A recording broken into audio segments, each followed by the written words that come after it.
Čaute všetci, tak ja vás zdravím pri ďalšom videu. Posledné video malo cez 75 zliadnutí, to je na človeka, ktorý má 12 followerov, dosť dobre. A dneska si ukážeme niečo o strave, ukážem vám, čo budem robiť a poviem vám jednu techniku, ktorá vám pomôže, aby ste sa pustili do akcie bez toho, aby ste museli o tom premýšľať, že je to pre vás ťažké, alebo neviete sa do toho pustiť, alebo je tá úloha veľmi zložitá. Techniku vám poviem niekde v strede videa, aby ste video pozreli aspoň do stredu. Poďme si ukázať checklist, čo budeme dneska robiť. Takže vlastne stal som dneska o 8. Dal som si pohár vody s týmto flexom, ešte musím vypiť 5 pohár vody, aby som dodržal pitný režim. Raňajky som mal ovocné vločky s horkou čokoládou a trochu škorice a soli. Tuto si ešte musím urobiť jedlo na 2 dní do práce. Chcem napísať za hodinu nejaké strany. Lepšie sa mi píše 1 hodinu ako 5 strán, lebo takto dodržím viac fokus na tú jednu vec, miesto toho, aby som sa sústredil na to, že musím dokončiť 5 strán. Takže je to dosť lepšie, si myslím, pre mňa. Potom tu mám ešte čítanie, hodinu a 20 minút, lebo si musím dokončiť ešte z predchádzajúceho dňa 20 minút čítania kníh. Ráno si väčšinou plánujem, že vlastne čo budem robiť prvé, aby som vedel, ktorá úloha alebo žaba je pre mňa najťažšia, ktorú chcem splniť.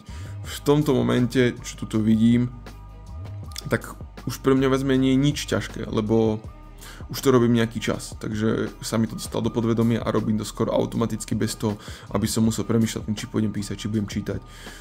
Len s tým videom je trochu toto je, dá sa povedať, že taká moja najväčšia žaba, lebo začínam s tými videami, takže musím sa ešte viac prehovárať, že áno, teraz idem natočiť video a aké urobím intro, čo bude v tom videu, čo tým ľuďom poviem, alebo čo vám poviem, čo vás chcem naučiť, alebo čo by som vám chcel odovzdať. Takže aj ten checklist, on sa stále mení, není to stále len, že píšem si úlohy, ale vždycky príde nejaký čas, keď urobím nejaký upgrade. Napríklad tu som zistil, že keď robím proste ten checklist, tak tu vedľa si napíšem nejaké uvedomenia. Napríklad čítal som v knihe, že sa máme každý deň zlepšiť o 0,0001%, čo znamená, že ak som včera písal pol hodinu, tak dneska budem písať 31 minút. Alebo ak som včera čítal hodinu, tak dneska by som mal čítať buď hodinu a 30 sekúnd, alebo hodinu a 1 minútu. Každý progres je proste progres.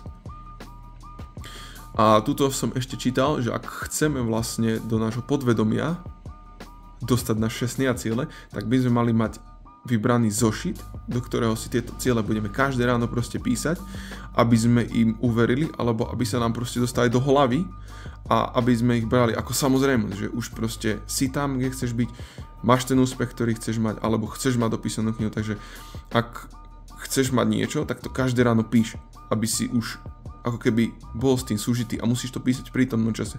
Čiže nie, že budem mať auto, ale mám drahé auto, mám drahý dom, mám to a to.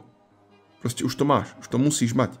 Lebo ty reálne, keď si to vezmeš z hľadiska toho času, keď robíš tie správne veci a robíš ich každý deň, tak sa proste tam dostaneš. That's it. Ešte, aby som nezabudol, takže naplánované máme ráno. Odvážil som sa, mám 86,3, robím video a ešte musím vlastne robiť jedlo, napísať knihu, čítať, povedať vám tú techniku a robím teraz práve vlog. Takže všetko sa robí a budem na toto video zase dneska hrdý. Oh, yes.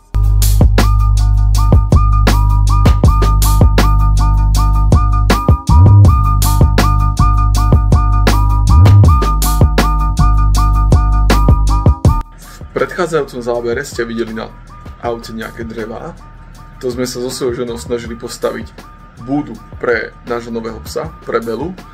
Ale keďže som sa všetkému uzavrel, lebo sme sa poškriepili kvôli tomu, že Veronka vlastne chcela upratať komoru a pripraviť miesto na drevo, ktoré nám príde.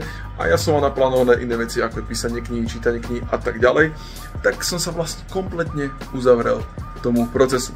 Ale zistil som, že keď robíte niečo, tak sa dívajte na prvý krok. Nedívajte sa ako na celok, lebo to vo vás môže vytvárať nejaký stres. Takže som sa naučil, že keď mám pred sebou nejakú ťažkú úlohu, tak sa nebudem dívať ako na celok, ktorý vo mne vytvára nejaký stres alebo úzkosť, ale budem sa dívať na prvý krok. A keď sa dívate na prvý krok, tak ten je úplne jednoduchý, lebo keď máš spraviť jeden krok, tak je to jednoduchšie ako zabehnúť nejaký maratón. Tomuto dieťaťu sme sa snažili postaviť búdu. Toto dieťa spí.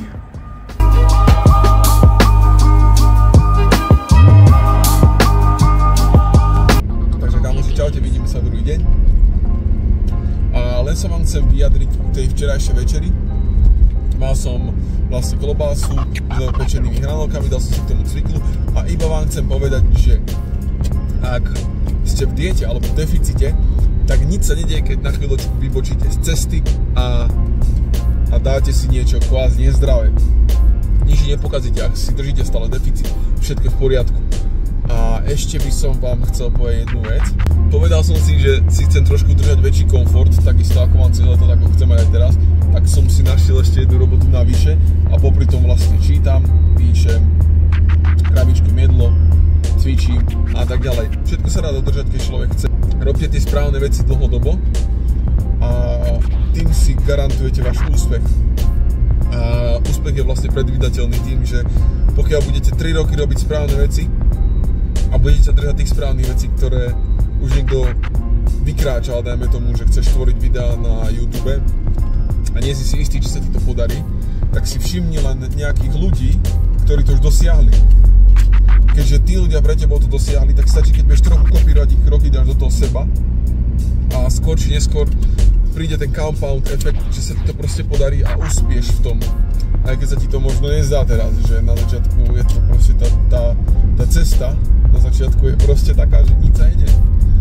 Začínaš sa učiť, teda lepšie povedať, učíš sa, vzdelávaš sa, rastieš postupom a tými krokmi sa proste dostaneš do toho svojho cieľa. Takže teraz vám ukážem, čo mám vlastne dneska urobiť a ešte mám urobiť ďalšie veci, ktoré musím dokončiť.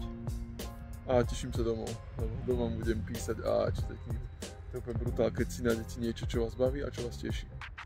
A vlastne kvôli čomu ráno stávate a keď máte lepšiu víziu a nejaký lepší cieľ, tak to nás bude vyťahovať z postela aj o 7, o 6, o 5 ráno.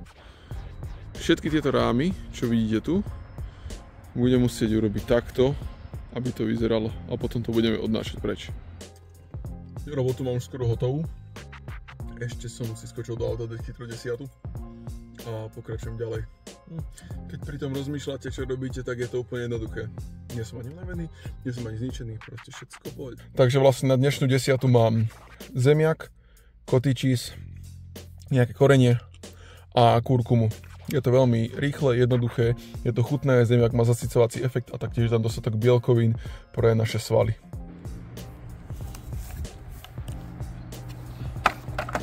OK, robota hotová, ideme pokračovať ďalej. OK, ďalšia robotka za mnou, teraz idem dať ďalšie kulturistické jedlo a pôjdeme na ďalšiu robotu. Jeden plesnivec, 4 vajíčka, pomaranč a 2 rožky. To je úplne, keď ti niekto bude rozprávať, že ja si nestíham variť jedlo do práce. 4 vajíčka sa robia samé, len ich nezabiješ. To si kúpiš za euro a 2 rožky za, neviem, 30 centov. Easy. Takže sa nevyhováraj, hovár si jedlo, keď chceš cvičiť. Zase raz len vyčkávam, lebo som bol z jedného miesta stiahnutý na druhé miesto, kde je treba urobiť nejakú robotku a potom sa zase presúvam na to staré pracovisko, kde budem zase dookola robiť tú istú jednoduchú robotu ako doteraz. Práca na stavbe je dosť zaujímavá, chlapci. OK, mám po šichte a teraz vám chcem prezradiť tú techniku, ktorú som vám spomínal na začiatku videa, aby ste sa pustili do akcie bez toho, aby ste mali úzkosti, strach, neistotu a tak ďalej. Táto technika sa volá technika prvého kroku alebo technika prvej strany, technika otvorenia dverí a tak ďalej. Môžete si to nazvať akokoľvek chcete. Ide o to, že keď sa neviete pustiť do akcie alebo začať robiť nejakú dôležitú úlohu, tak si povedzte, že urobíte len prvú stranu, alebo si prečítate prvé slovo, alebo urobíte len jedno opakovanie a keď už budete v tej akcii a dostanete sa do flow, tak už proste budete potom pokračovať bez akýchkoľvek myšlienok. Je to dosť dobré, ja si to hovorím pred písaním knihy, že idem napísať len jednu stranu a keď už som vo flow, tak mi je proste jedno, či píše pol hodinu, či píše 45 minút, alebo píšem hodinu. Hlavné je začať a na to vám pomôže technika prvého kroku. Že sa proste pustíte rovno do akcie a potom len pokračujete, kým nesplníte tú úlohu až do konca.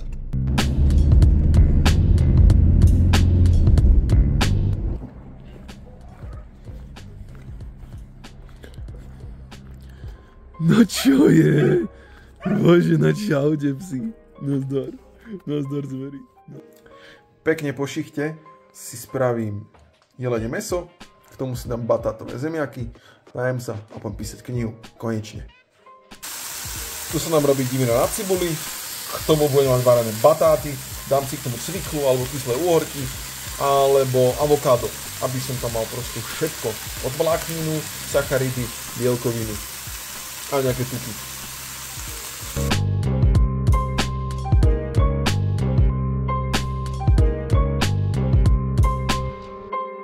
Takže ak sa ti toto video páčilo, nezabudni ma podporiť lajkom, dať mi subscribe a my sa vidíme pri ďalšom videu. Čaute.